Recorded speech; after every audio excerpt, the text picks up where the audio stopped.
Hey, what's up everybody? I'm SuperSonicJB. Get this, there's a wild Charmander right over there out in the open in my living room. Charmander! I cannot believe there's a wild Charmander here. I'm gonna catch it. Wait, where does Pokeball come from? Ah, man, it didn't work. Well, guess I'll have to try the next best thing. And draw a circle around it until I catch it.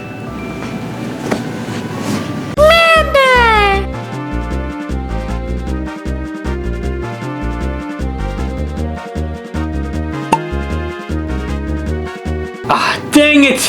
Why didn't that work?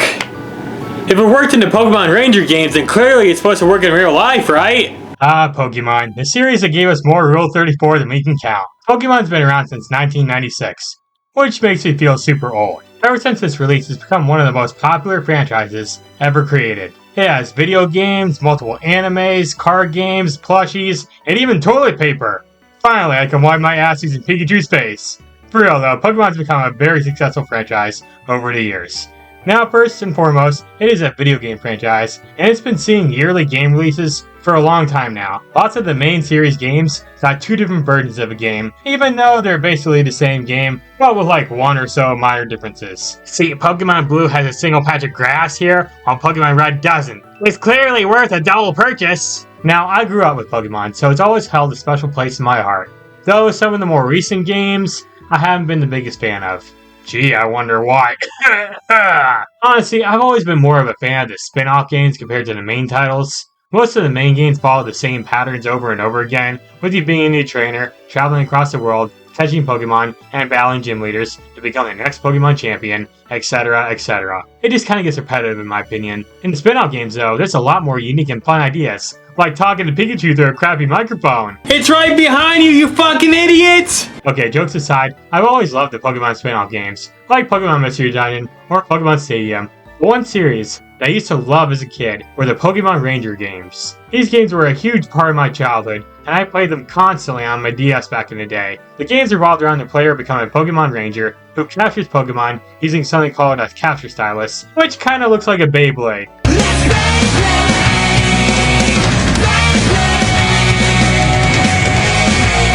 After a Pokemon is caught using the stylus, they become the Ranger's friend and help them out, or the Ranger can just catch them to calm them down. The thing is though, you don't actually keep the Pokemon you catch, no. They are still free to live in their natural habitat, unless they're a partner Pokemon who tags along with you on your journey. Most of the time, Pokemon Ranger's duties are to help people in need and protect others from wild Pokemon. The Pokemon Ranger series went on to make 3 games during the mid to late 2000s, and then we never saw another game in the series ever again. Now yeah, it was a series that relied on touchscreen controls, which was perfect for the Nintendo DS, but probably won't work as well today on modern systems. Over the years, a lot of people forgot about this series, so I thought I'd go back and review the trilogy and see how well they hold up today. Now, I've only played the first and second Pokemon Ranger games back when I was a kid, and I never touched the third game, so hopefully that's alright. Anyways, let's go ahead and take a look back at the Pokemon Ranger games. First off, we're taking a look at the original Pokemon Ranger on the DS. This is the game I had the most experience with, so let's see if it's still as good as I remember it being. The game starts out with the player receiving an invitation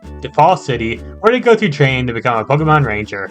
A guy named Spencer sends you the invitation and plans to meet up with you when you arrive in the city. And then, of course, you get to choose if you're a boy or a girl. Once you arrive, you get to freely move around Fall City, and we get to see a pretty nice art style here. Most Pokemon games around this time use chibi-looking character sprites to run around the world. Here, the character models look taller and resemble the character models during a battle, which I like a lot. The Pokemon sprites look pretty amazing too. Now, you can use the control pad to move, but you also have the option to use the touchscreen to move around.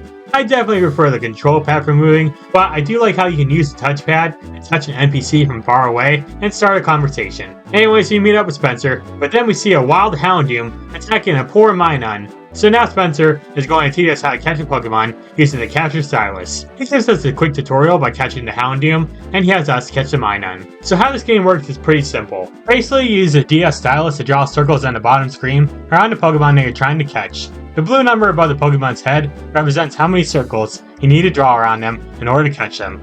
Or the Pokemon can run around and attack the circle to break free, and when that happens, you'll have to start over. If the Pokemon attacks your capture line, then the meter at the top here will decrease, losing some of your energy. If it reaches 0, you'll fail at capturing the Pokemon, and will have to reload to save and try again, which really sucks. You can get assistance from other Pokemon, but more on that in a bit. Catching a Pokemon gives you XP, which will help your Pokemon Ranger rank go up. Anyways, after easily catching the Minun, we release them back into the wild, and Spencer calls a Spearow to fly us to a place called Ringtown. Although Minun comes back and joins us on our flight to Ringtown, though it gets scared when we land and runs away. We meet the female trainer in the game, Solana, and her partner Pokemon Plusle. Then we head inside Ringtown's Ranger base and get a bunch of exposition on what our new job as a Pokemon Ranger will be like. We also meet the most important and greatest character in the entire game, Murph. But you can just call him Murph.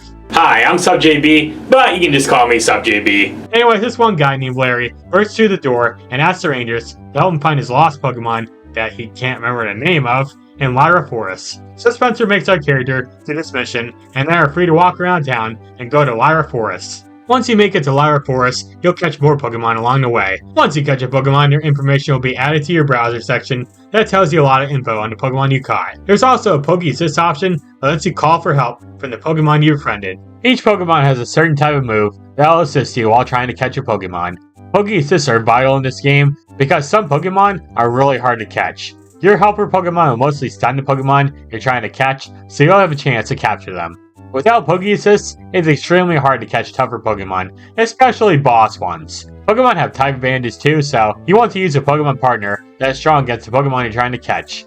Some Poke Assists are super OP too, so if you're having an issue trying to catch a Pokemon, you want to experiment a little. I will say the gameplay is pretty fun here. It just feels so satisfying catching a tougher Pokemon, and then being able to call on their powers later in another battle. You'll be traveling into 4 different areas across the Fiori region, where this game takes place at. Each area revolves around one of the 4 different seasons, which is pretty cool. As for this game's story, it's fine for the most part, but not the best. I already described what happens at the start of the game, but as you play on, you'll meet these bad guys known as the Go Rock Squad, who basically are going around and using this device called the Super Styler to brainwash Pokemon across the land and make them go berserk. They plan on using the Super Styler to take control of the legendary Pokemon Entei, Suicune, and Raikou, and attack citizens so they can take over Fiori. They'd also trick people into thinking they're heroes by using the brainwash Pokemon as tools to attack people, then they pretend to save them and charge them money. Yeah, it's a pretty simple plot, but it's not that bad. Like the Go Rock Squad even pulls a Team Rocket and has to introduce themselves every time they show up, except they have musical instruments.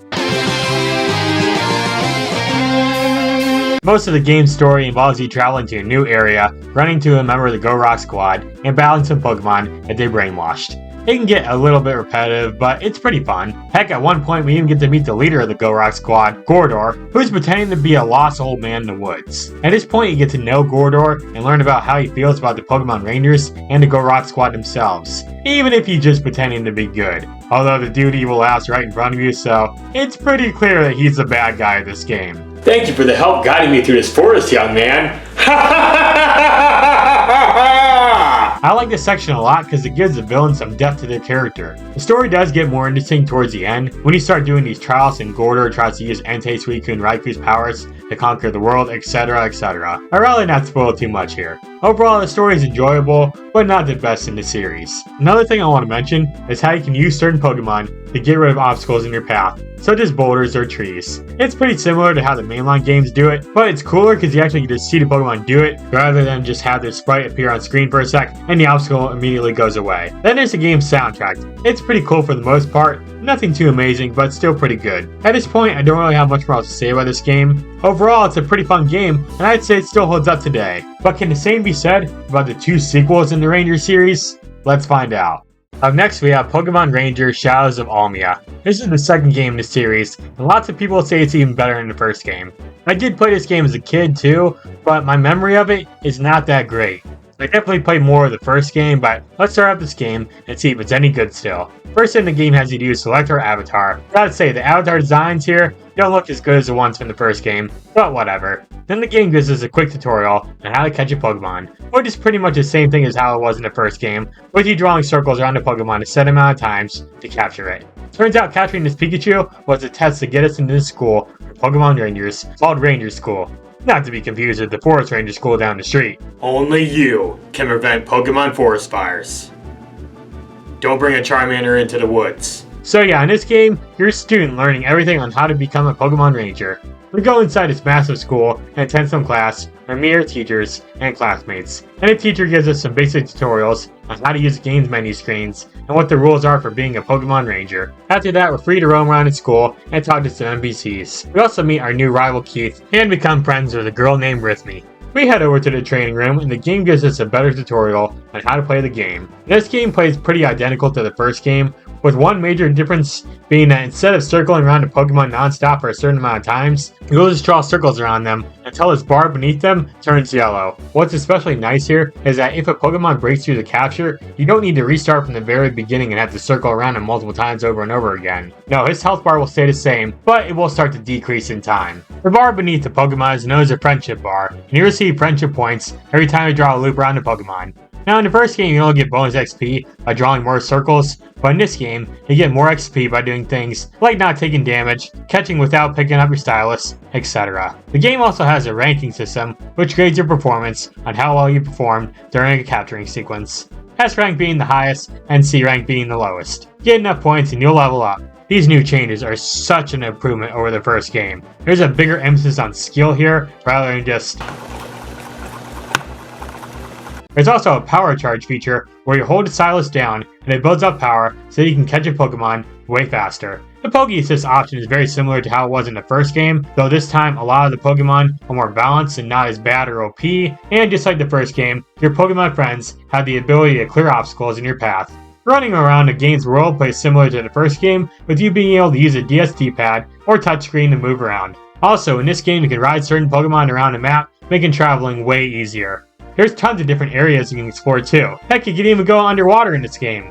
Too bad it sucks because it's really frustrating to move around. And you can only bring water Pokemon with you, which sucks. Another thing this game has are side quests. There's tons of them we can do in this game, and they can be pretty fun. They can be a bit repetitive with it mostly just being catch this Pokemon in this area, but still, they're fun and hand out decent rewards. As for this game's story, it's pretty simple and straightforward. You go to Ranger School, and after you graduate, you stay in Almia, and your family moves there, so now you're living with them.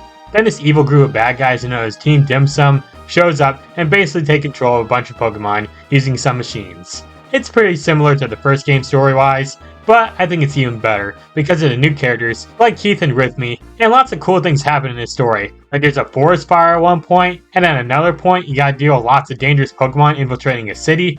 Plus Team Dim Sum is way better than the Go Rock Squad. They're still not perfect or anything, but I find them way more enjoyable, and they actually pose a pretty big threat to you. You get to learn more about them as you play on, which is really cool. So yeah, I do enjoy the game's story more than the first game, though it's still not my favorite in the Pokemon series. It's way better than the first game's soundtrack, and it has a lot more better sounding music like...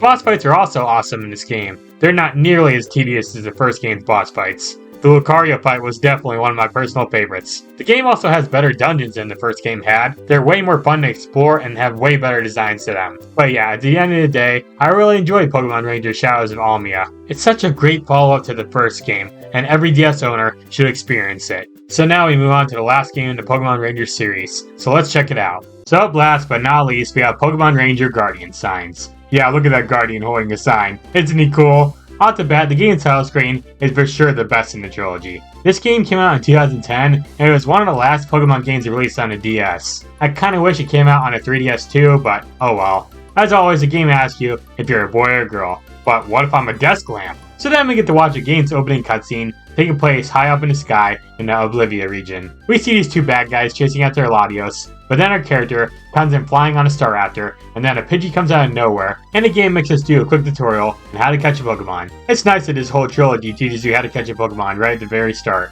In this tutorial, all you really need to do is draw circles around the Pidgey. The game will teach you more later on. Then the bad guys try to shoot us down, so we need to use the touchscreen to dodge their attacks. Then another ranger named Summer comes out of nowhere to give us a hand. But then the leader of the bad guys shows up, threatens us, then tries to blast Summer out of the sky, but the protagonist steps in front of her and saves her. So now we fall to our death. Goodbye.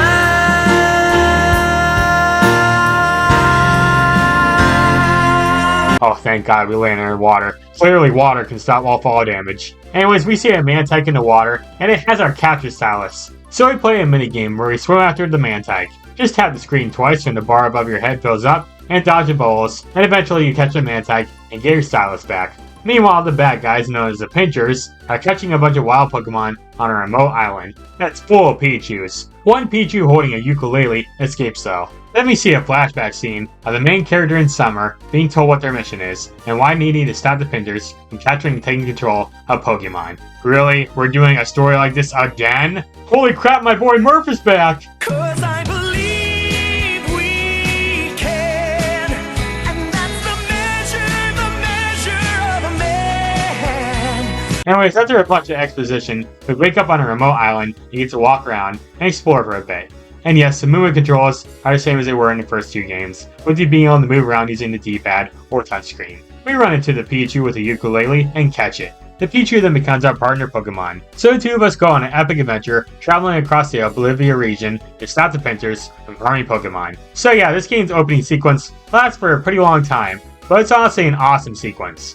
For sure, the best opening in the trilogy. The story in this game is pretty good for the most part. Tough to say if it's better than the second game storyline, but I still enjoyed it. Oh, also the two main villains in this game are named, I kid you not, Red Eyes and Blue Eyes. The legendary Blue Eyes White Dragon. Their plans are to awaken the legendary bird Pokemon, Moltres, Zapdos, and Articuno. And then they'll use them to awaken an even more powerful Pokemon to take over the world. It's a simple story, but a good one nonetheless. As for the gameplay, it's pretty similar to the other two games in the series, with you drawing circles around the Pokemon to fill out the friendship bar. But now Pokemon can be filled with rage, which makes catching them way harder. To counter this, you can use Poké-Assist to send out a move to lower a Pokemon's rage meter, and hopefully return them to normal. Yeah, in this game, the Poké-Assists use actual moves instead of just guessing your capture line, which is pretty cool. You can also have up to 7 Poké-Assists in your arsenal too. You can also summon some Pokemon by drawing certain symbols on your screen. Finally, I can stop drawing constant circles! A lot of other stuff in the past games returns to this game too, like being able to clear obstacles in your path, and you're able to ride certain Pokemon to travel around. The level design and dungeons are alright for the most part, but not nearly as good as the second game's design. Now, how's the music in this game? It's alright, nothing to write home about, but enjoyable. Personally, I think this game does a lot of things right, but I still think Shadows of Almia is the best game in the series. I do think Guardian Signs is better than the first Pokémon Ranger game, but the second game is just the best for sure. I think I just prefer the overall level design and story in the second game the most. Guardian Signs is fun and all, but the story does get a little bit weaker later on, and I'm not a big fan of the whole Pokemon Rage feature it added, because it just feels like something that was added on to make the capturing sequences last longer. Still though, I'd say Pokemon Ranger Guardian Signs is a good game, and yeah, that was the last game in the Pokemon Ranger series. Great series overall, and it'll always hold a special place in my heart. So yeah, those are the Pokemon Ranger games, and like I said, they're a lot of fun, and I'm glad I got to experience them during my childhood. Oh, also good news, I caught the Charmander, and now he's finally my Pokemon partner. And together, him and I are gonna travel across the world, searching far and wide, to catch some frickin' Pokemon using a frickin' stylus. It's gonna be an awesome adventure, that's for sure.